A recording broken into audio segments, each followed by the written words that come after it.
آج ہمیں ضرورت ہے اس امر کی کہ قرآن مجید کو اور رسول اللہ صلی اللہ علیہ وآلہ وسلم کے فرامین کو اس کی روح کے مطابق دیکھیں، پڑھیں۔ یہ ساری چیزیں ہم اس طرح نہ گزر جائیں ان چیزوں سے۔ یہ قرآن مجید ہے، یہ 1400 سال پہلے نازل ہوا تھا۔ لوگ کہتے ہیں آج کے دور کے مطابق نہیں ہے قرآن و سنت، ہم بھی مان جاتے ہیں کہ ہمارے پاس ہے ہی کچھ نہیں نا، ہم نے اس کو ثابت ہی نہیں کیا۔ جن لوگوں نے ثابت کیا ہے وہ بے خوف و خطر آتش نمرود میں وہ بے خطر کود پڑتے ہیں، جن کو سمجھ آ گئی ہے وہ بے خطر کود پڑتے ہیں، جن کو نہیں سمجھ آئی وہ ٹیکنالوجی سے ڈرتے ہیں، جن کو بات سمجھ آ گئی ہے وہ رب سے ڈرتے ہیں، جو اللہ سے ڈرتے ہیں، جن کو نہیں سمجھ آئی تو پھر وہ چھوٹے چھوٹے زمین کے خداؤں سے ڈرتے ہیں، جن کو سمجھ آ جائے وہ ناقابل شکست ہو جاتے ہیں، جن کو یہ فلسفہ سمجھ آ گیا کہ رب ہی سپر پار ہے، اسی نے جو کچھ نظام بنایا ہے اس نظام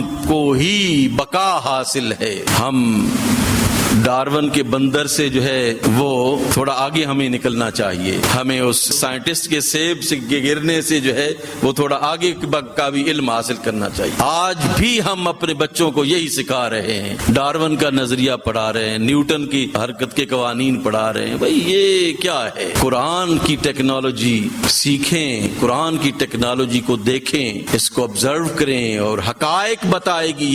یہ تھیوریٹیکل نہیں ہے، یہ پریکٹیکل ہے، اس کی ہر چیز جو ہے وہ پریکٹیکل ہے، اس کا ہر عمل جو ہے وہ پریکٹیکل ہے۔ ہمیں سوچنا چاہیے، ہم بڑی عجیب صورتحال ہیں، ہم کرامات کو کرامات کی نظر دیکھتے ہیں، ہم بیان کرتے ہیں کہ سیدنا عمر فاروق رضی اللہ تعالیٰ عنہ نے نہاوند کی لڑائی میں سپہ سالار جب جو ہے وہ شکست کے قریب تھا اور پیچھے سے حملہ ہونے والا تھا، مدینے میں حضرت عمر فاروق رضی اللہ تعالیٰ عنہ خطاب فرما رہے تھے، جمعے کا دن تھا اور منبر پر بیٹھے انہوں نے کہا یا ساریۃ الجبل، اے ساریہ پہاڑ کے پیچھے کی طرف دیکھو۔ ہم اس کو کرامت کے طور پر تو دیکھتے ہیں، لیکن یہ بھی تو سوچنا چاہیے کہ مدینے سے اٹھنے والی آواز نہاون تک کیسے پہنچی ہے، نہاون تک کیسے پہنچی ہے، پھر ساریہ نے سنی، ساریہ کے مجاہدوں نے سنی۔ یہ کیا ہے؟ اس کو کرامت کہہ کے مت گزریں، اس کو آج کی دنیا سے ذرا ریلیٹ کر کے گزریں کہ آج اگر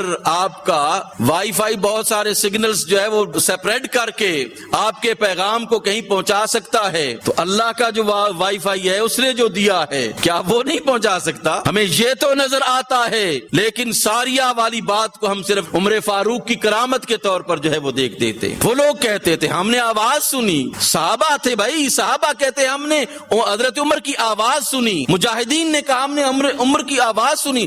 ہم جو ہے وہ عجیب کیفیت کہ ہم تو خلیفہ کو مدینے چھوڑا ہے، وہ یہاں کیسے پہنچ گئے؟ تو اس کو اب جوان بچے، آپ سے میں مخاطب ہوں اصل میں، تو جو تعلیم حاصل کر رہے ہیں، جو سائنس پڑھ رہے ہیں، کبھی ان چیزوں پر بھی، اپنے دین پر، اپنے قرآن پر اور سنت رسول پر، ان چیزوں پر بھی غور کر کے اس کو جدید تناظر میں پڑھنے کی کوشش کریں، اس کو دیکھیں کہ پھر آپ کا مذہب کتنا مضبوط، کتنی ساؤنڈ جو ہے وہ بنیادوں پر کھڑا ہے آپ کا دین۔ یہ کوئی ایسے نہیں ہے۔ آج سارا عالم اسلام نہایت کمزور سطح پر کھڑا ہے، یہ دین دنیا میں تمام ادیان میں مضبوط ترین سطح پر کھڑا ہے۔ کوئی تو ہے نا چیز، کوئی تو ہے، وگرنہ قرآن کیا کہتا ہے وَأَمَّا مَا يَنْفَعُ النَّاسَ فَيَمْكُثُ فِي الْأَرْضِ، کہ جس چیز میں فائدہ ہوتا ہے زمین میں قرار اسی کو حاصل ہے، ورنہ ختم ہو جاتی ہے وہ چیز۔ آج اگر اس دین میں فائدہ نہ ہوتا تو کب کا ختم ہو جاتا؟ موسیٰ علیہ السلام کا دین، عیسیٰ علیہ السلام کا دین، تمام ادیان جو آپ کو یاد ہے، کچھ یاد نہیں ہے۔ آج مضبوط ترین بنیادیں ہیں اس دین کی، اس لیے کہ یہ آج کے تقاضوں کو بھی پورا کر رہا ہے۔ اگر ہمیں نظر نہ آئے تو یہ ہماری کوتاہی ہے، ہم نے اگر اس کو چھوڑ دیا ہے تو ہماری کوتاہی ہے۔ یہ جوان آپ علم حاصل کر رہے ہیں، علم حاصل کریں، ضرور حاصل کریں، لیکن دین کے تناظر میں اپنے علم کو ضرور پرکھیں۔ آج سب کچھ مغرب جو آپ کو دکھا رہا ہے، اصل میں تو یہ آپ کے مشرق کا ہی سب کچھ تھا۔